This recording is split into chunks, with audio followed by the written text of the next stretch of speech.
beaucoup, ma chère collègue. Pour le groupe socialiste, Cécile Untermaier. Merci, Madame la Présidente.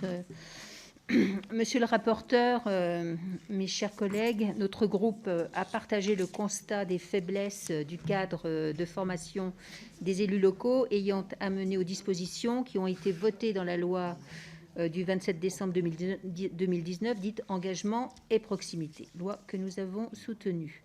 Le rapport de notre collègue rapporteur du Sénat sur le projet de loi de ratification a utilement rappelé que la soutenabilité du fonds de financement du DIFE, par exemple, avec 17 millions d'euros de budget, reposait sur un taux de recours qui ne dépassait pas 2,1% des élus, d'où l'insuffisance. Aucun système générateur de droits ne saurait évidemment fonctionner sur le principe que le plus grand nombre des éligibles n'en seraient pas bénéficiaires.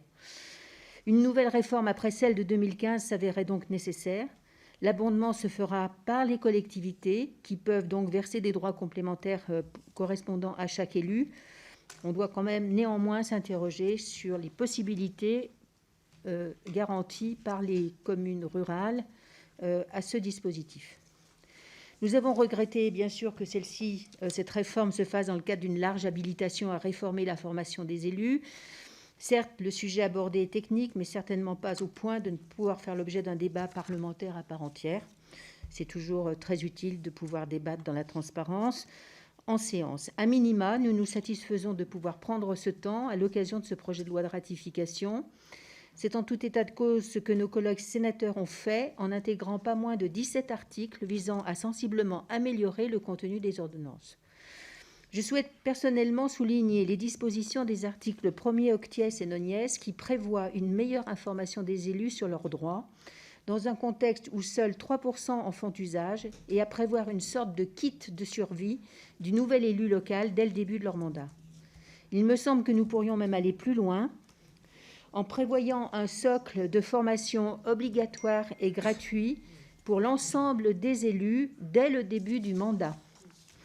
Ce socle pourrait inclure, d'une part, des connaissances minimales sur le fonctionnement des collectivités territoriales et le rôle des élus, et d'autre part, un module spécifique sur les questions d'éthique, de déontologie et de prévention des risques de conflits d'intérêts.